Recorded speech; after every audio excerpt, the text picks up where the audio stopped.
Today, I want to get you indignant.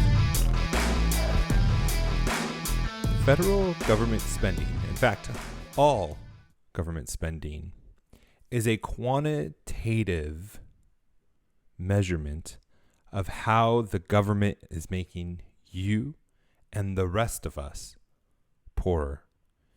Quantitative meaning there you can put a number to the ways that the government is making you poorer. You can put a dollar amount to the ways that the government is making you poorer. I want to talk about that today because we are in an unprecedented era of spending. And yes, a Republican is president. And there's calls and calls and calls for more spending. There's calls for saving worthless entities in the government like the USPS, that is the United States Postal Service. I mean, the only thing that it does for me is take up a spot on my front lawn with a mailbox. Why do we even need a mailbox anymore? FedEx, UPS, Amazon, they can bring my mail to my front door, but no, the Postal Service, can't even get out of their cars. They have to go mailbox by mailbox by mailbox. But it is time for a USPS to disappear. And we're going to get into that right now. Welcome to How to Build a Tent. My name is Matt Williams. Thank you for listening to the show, sharing the show with a friend, tagging a friend. I really appreciate all of you guys listening and sharing, and just all the encouragement you guys give us. It's really makes this show possible. We're part of the Fight Laugh Feast Network. Go over to flfnetwork.com, put in HGBT in a memo field, and you will join us as we proclaim the Lordship of Jesus in every area of life. We are having great content being put out all the time. There's stuff behind the paywall. And most of all, we have our conference coming up in Nashville, Tennessee, the 1st through the 3rd of October. You get $100 off if you are a member. Go over and check it out right now. All right. So this is what you need to remember, that every dollar spent by the government is a dollar that makes you poorer, at least, if not more. And this is really important because as of right now, not even. I just realized the date that this was updated. June 29th. Current U.S. government spending is $4.829 trillion. That is $4 trillion plus $829 billion combined. $4.829 trillion that was spent this year so far. Which means that the government has made you poorer $4.829 trillion worth. And you might be saying, what are you talking about, Matt? How is that making me poorer?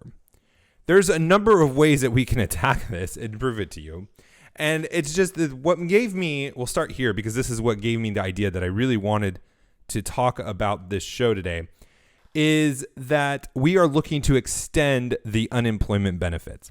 Now, when you think about government spending, you need to think about it as a whole, not as an individual. And usually what happens when you think of an unemployment check or unemployment benefits being extended or increased in this case, you think of the individual. Oh, that poor person, that doesn't have an ability to work, or they lost their job, and how are they going to make ends meet, and how are they going to survive, and all of that stuff. You think about it from an individual perspective, but you can't think about it that way. You have to think about it from the statistical perspective, that is the national perspective, because we're instituting national policies.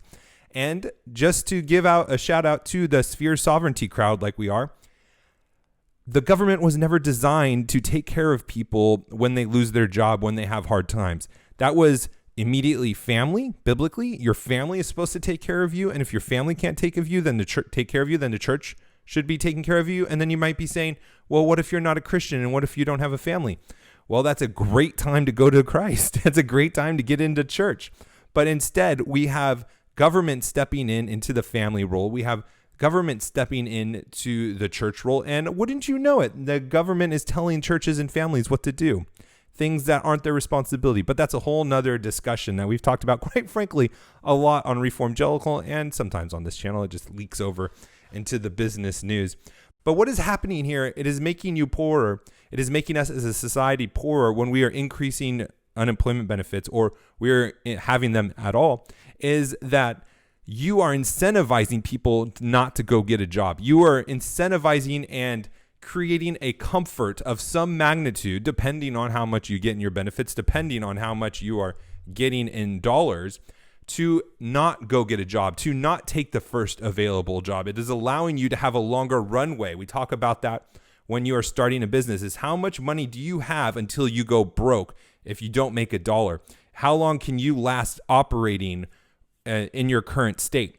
And usually it's 6 months, a year, or whatever. And so you too personally have a runway where how long can you operate without a job? And that's unfortunately not a long runway for a lot of us, that we don't have these kinds of savings.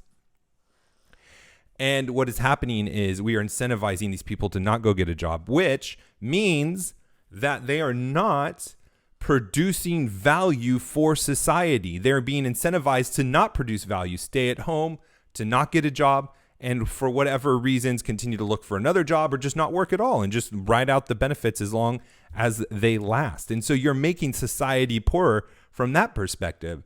Also, let's just say we're talking about a $300 increase in the unemployment benefits right now. That's what I think Donald Trump's trying to do with the executive order or the Republican plan or whatever it is. I can't keep track of it. But let's just say it's $300. Where's that $300 coming from?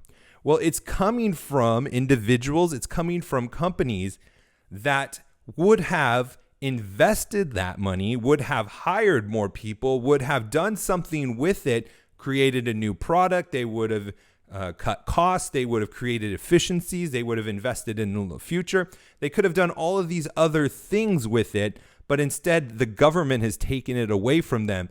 And it's caused an opportunity cost where we are losing out on that money. Instead of being able to do those things that I just listed, we have to give it to the government, where the government has no incentive to use that money to invest in something that's going to give a return on investment that is greater than the money spent. They don't think that way. They don't have the profit mechanisms in the system, in the bureaucracy to do those things, because it was never designed to do those things.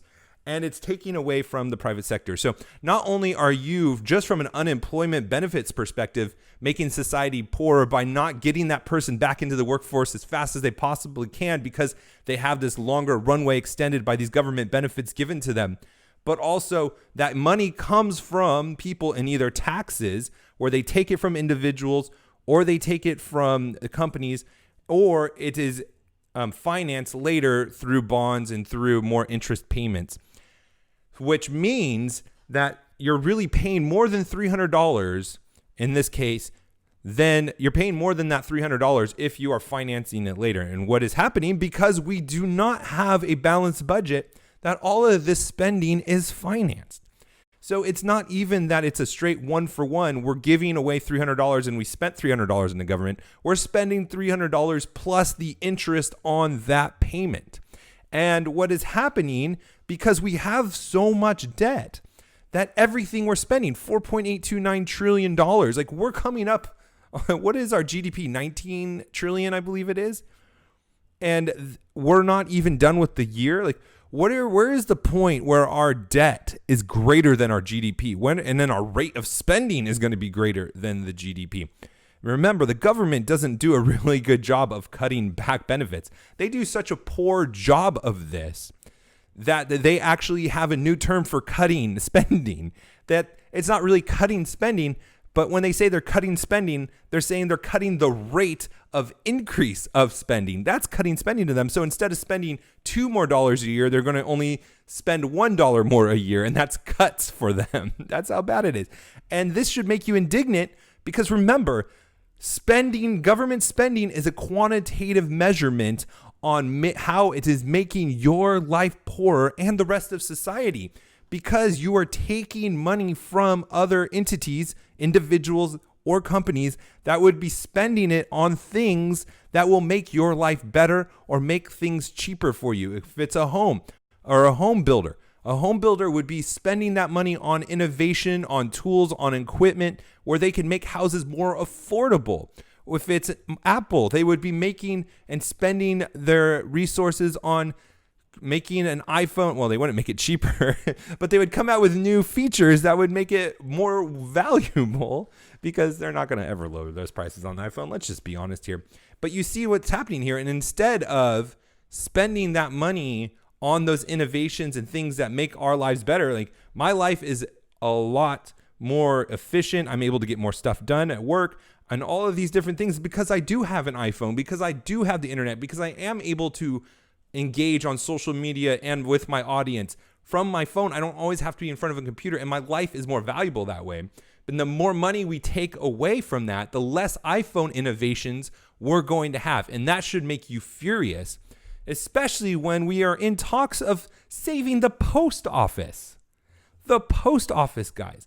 We don't need it. Okay, there might be an argument for the post office in specific regions where the FedEx or UPS or Amazon won't deliver. I'm not sure there are that many places like that anymore, but maybe like the rural wilderness areas, or maybe, obscure mountain areas, I don't know, in the deserts or whatever, and they need to get mail for some reason. But honestly, when was the last time that the postal service was of value and benefit to you?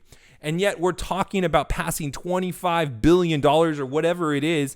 The House, I think, tried to pass a $25 billion proposal in their last $1.5 trillion. Now they want $3 trillion. And again, when we're throwing these numbers around, $1 trillion means nothing to you. But when you think about it, that's $1 trillion of poverty. We're making you poorer. You're getting closer to poverty. You're not going in the wealth direction. You're going in the poverty direction with every dollar that is spent. And this is a way for us to measure how the government's taking this stuff from us. Because again, we could be investing it. We could be using that money to increase wages. We can be hiring more people. We could be doing a number of things to reduce costs, to reduce prices on the groceries and all these things that the private market is really good at. But instead, the government's taking it. And the only thing the government can do with it is redistribute it. And they don't redistribute it based on value. They redistribute it based on payoffs and special interest in buying votes. That's the only reason we're ever talking about funding the Postal Service, is because they're unions and they're going to be benefiting the Democrats. And the Republicans do the same thing with lobbyists and other organizations as well. And so it's deadly for the government to have this money and to spend it, because the only thing they're doing is buying votes. And the only thing a vote benefits is the politician, not you. And that's the whole point. That's the whole point of why this should infuriate you. Because this, and like, I want you to see the spending, and I want you to internalize this, that when you see a number like $4.82 trillion in spending so far, and it's since June that was, right? And then you see something like and there's an earmark for 75% of the fleet in the USPS needs to be zero emissions or electric vehicles of that. So $6 billion needs to go to that. $6 billion. So you took $6 billion away from the American people that we could have spent to improve our lives, to make us more wealthy. And you took that and you made a policy and you made a decision to spend that on making our mail vehicles, our USPS mail vehicles, zero emissions. That was what you chose to do with that. You made us poorer for that. And that's why. So I want you to be thinking about two different things that should make you furious. One is your income taxes is a percentage of how much of a slave you are to the government. If you are taxed 30% in income taxes, then you are working 3 months out of the year for the government for no wages. That money is not going to you. That money is not going to your family, to your kids, to your wives, to your church, to the people you love, to the people you could be supporting, to missionaries. It's not going to you. It's going to the government, and you have no choice. It's by gunpoint. You are a slave to the government by the percentage of income tax that you have. The second thing I want you to be indignant about is the spending, because every dollar taken, every dollar spent by the government was taken from individuals or companies that would have done something better with it, that they would have invested. They would have done something that the market would have rewarded them with. They would be profit driven, and the government does not have that mechanism to reward or to go after profits to create value. It's not their job. It's not their role. They were never intended to do it. And so we know that it makes us poorer. So think about these things, because until we get indignant about it, it's not going to stop. Until we just see trillions of dollars as trillions of dollars of this number that we can't fathom, and until we realize that that is a direct number that is making us poorer, we're getting poorer by trillions and trillions of dollars, if not more, because of interest.